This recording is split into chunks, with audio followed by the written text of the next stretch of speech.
Avogadro's law talks about the relationship between the amount of gas that's in a gas sample and the volume of the gas sample. So what does that mean?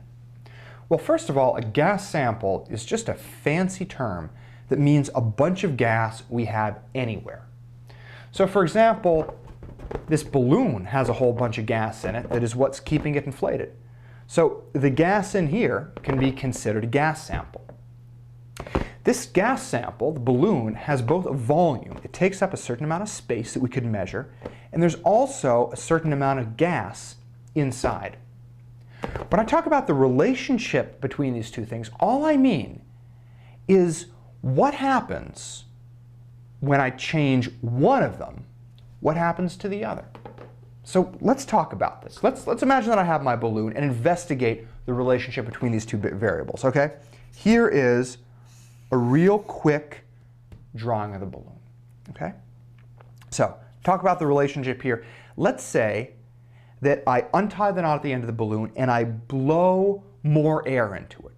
That is going to increase the amount of gas that's in that balloon. So, we'll say that little n, the symbol that we use to indicate the amount of gas, little n goes up. So, the relationship, what effect is that change going to have on the volume of the balloon? Well, okay, this isn't exactly rocket science. It's going to make the volume of the balloon get bigger. We increase the amount of air, the amount of gas that's inside, the volume goes up. So N goes up and V goes up as well, okay?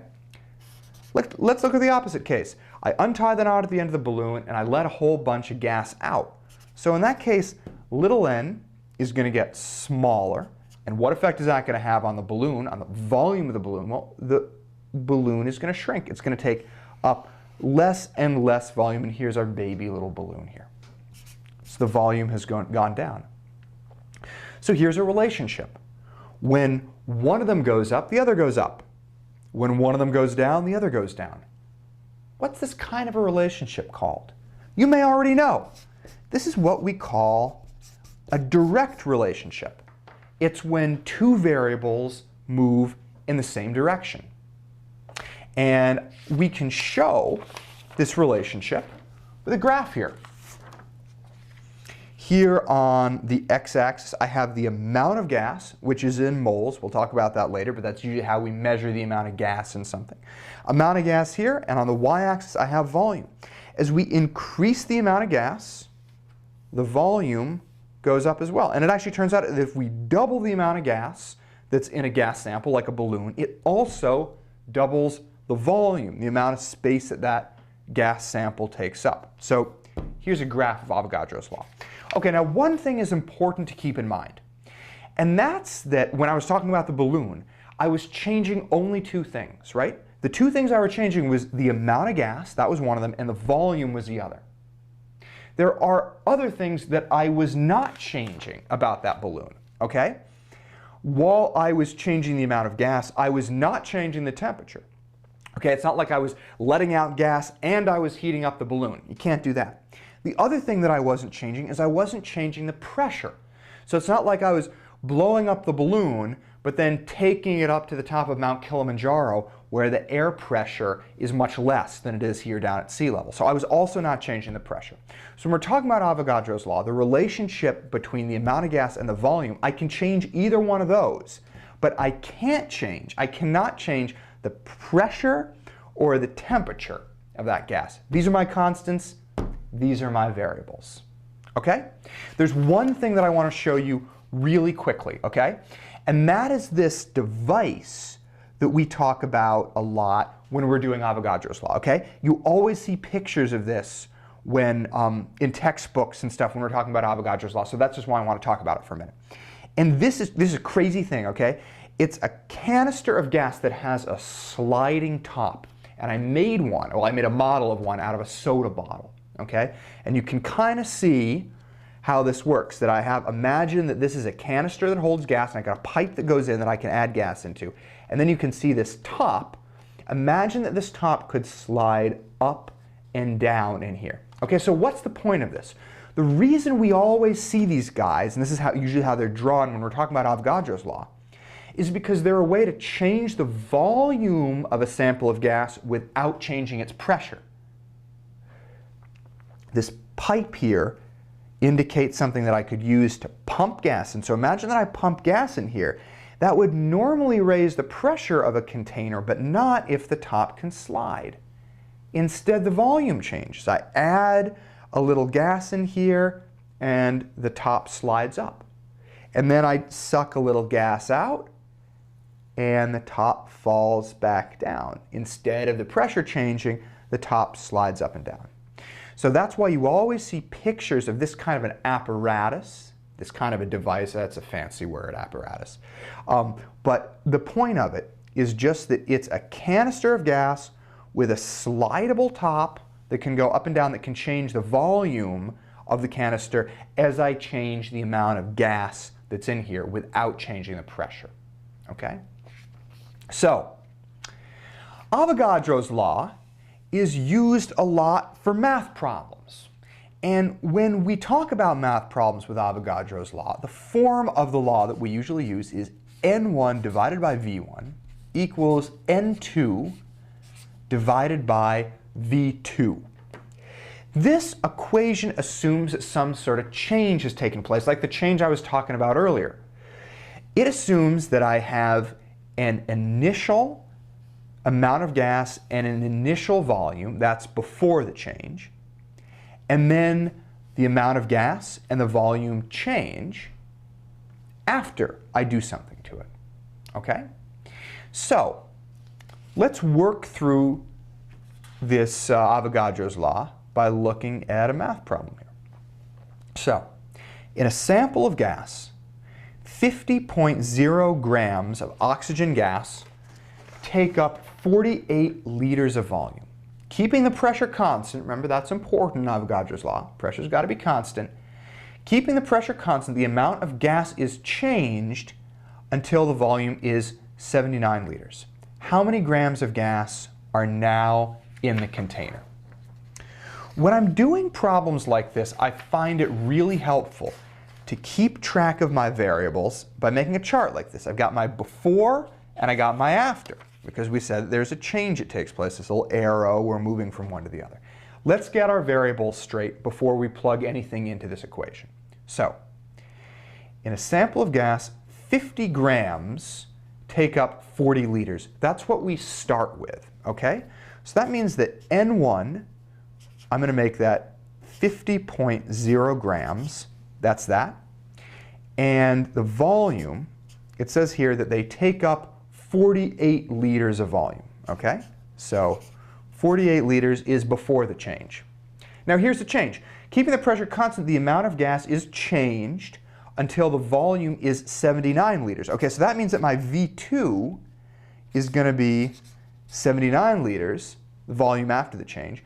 And the question is, how many grams of gas are now in the container after the change?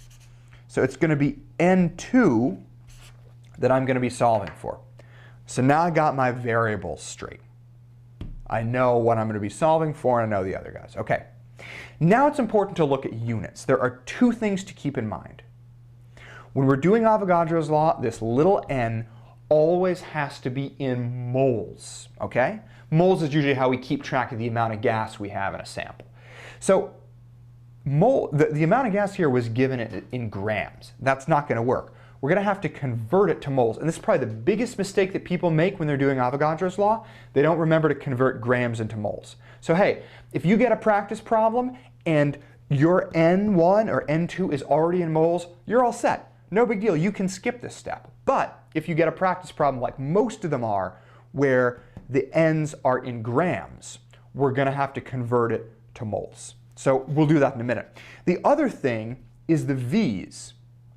It doesn't matter what units the volume is in, as long as they are both in the same units. Okay, so liters here, we're set. If this was milliliters, milliliters, that would also be okay. But it wouldn't work if one was milliliters and the other was liters. Okay, so volume units don't matter as long as they're both the same. Okay, so now I've got my before and I've got my after. I'm going to change my 50 grams into moles. And in order to do that, I'm going to have to use the molar mass, which tells us how much 1 mole of a gas weighs, okay? So the molar mass for oxygen is 2 times 16 because each oxygen atom weighs 16, and then we do 2 times that because there are 2 oxygens, and we get 32.0 grams per mole, okay? So now we want to go from grams, which is 50.0 grams, and I want to multiply this by this grams per mole fraction in a way that's going to cancel out grams. So I'm actually going to want to flip this so that I have grams on the bottom so that they cancel out, okay? So I'm going to do 1 mole divided by 32.0 grams. All I've done is flip this. Now I have grams up here and grams down here. That means they cancel out. I'm going to be left with moles, and the answer that I get there is 1.6 moles. So I can cross out my 50 grams and replace it with 1.6 moles. Now, I got my N's in moles. Well, I got one of my N's in moles. I got both my volumes in liters, which is the same unit, and now I'm ready to go. So it's going to be N2 that I want to solve for. I want to rearrange the equation to get N2 by itself on one side of the equation. So to get N2 by itself, I want to get rid of the V2 that's in the denominator right now. So I'm going to multiply both sides of the equation by V2. Now I have V2 above V2 down here, which means they cancel out, and I'm going to be left with V2 times N1 divided by V1 equals N2. Some people like having the variable that we're solving for on the left, so I'm just going to switch that real fast, but it doesn't make a difference. I'm just going to put it in reverse here, V2 times N1 divided by V1, okay?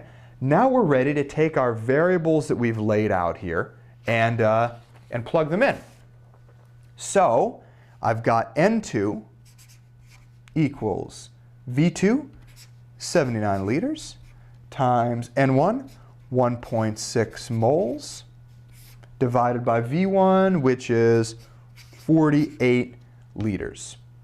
And when I do that, the number that I get is going to be, let me check here, 2.6. And what are my units going to be? Well, liters up here, liters down there cancel out. So my final answer here is going to be 2.6 moles. I'm not quite done with the problem yet, though, because my question here asked me how many grams of gas are now in the container, not how many moles of gas. So now I'm going to have to take this mole number and convert it back into grams. How am I going to do that? Well, what I'm going to want to do is I'm going to want to take the molar mass of oxygen again, which, as we said earlier, was 32.0 grams per mole. And I'm going to take my mole number, 2.6 moles, and I want to multiply it by this conversion factor in a way that's going to get rid of my moles. So I can keep the conversion factor just as it is right now, and I'll have moles on the top, moles on the bottom. So 2.6 moles times 32.0 grams divided by 1 mole. Now mole on top, mole on the bottom, they cancel out. And when I do the math, 2.6 times 32, I'm going to get 83 grams, which I'm going to round to 2 significant figures because I have 2 sig figs here and 3 sig figs here. I always go with a smaller number. So I am going to get 83 grams as my final answer. Okay, so that's Avogadro's law.